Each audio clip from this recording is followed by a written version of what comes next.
এটা কি আলুর পুডিং? এটা তো গরুর দুধ আর ডিমের পুডিং, অরিজিনাল মুরগির ডিমের পুডিং। না, এটা হচ্ছে ঘোড়ার ডিম। হ্যাঁ, এটা হচ্ছে ইয়ার ডিম, ওই যে উট পাখির ডিম দিয়ে বানাই নিয়ে আসছি। কি নিয়ে আসছে জানেন? হ্যাঁ, গরুর ডিমের পুডিং নিয়ে আসছে। আর ডিম আবার গরুর ডিমের হয় না, ইয়ার ছাগলের ডিমের পুডিং হয়। হাঁসের ডিম না পুরোটা? হাঁসের গরুর ডিম হাঁসের ডিম কেন করেছি? গরুর দুধের পুডিং। হ্যাঁ, এটা কি ছাগলের দুধের পুডিং হয়, আর হচ্ছে গরুর দুধ আর মুরগির ডিমের পুডিং। হাঁসের ডিম না, হাঁসের ডিম দিলে গন্ধ করবে না। পুডিং এ হাঁসের ডিম খায় কেউ? স্লাইস কত করে? মাত্র 100 টাকা। আপা, এটা কি বলদ গরুর দুধের পুডিং না গাই মাত্র গরুর 100 টাকা। এটা গাইবান্ধার গায়ে গাভীর দুধের পুডিং। শান্তি শান্তি, দেখেই শান্তি। মাখা মাখা না? পুরা না, সাতটা ক্যারামেল পুডিং।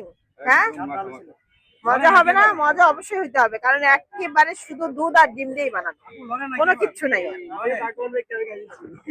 আমার ভাই মা থাক, আমি কইতাম না, এত দুর্বল না আমার পুডিং, একটু মজবুত আছে, কারণ আমি হচ্ছে একদম পরিমাণ মতো ডিম দেই, পরিমাণ মতো দুধ দেই, ঠিক আছে?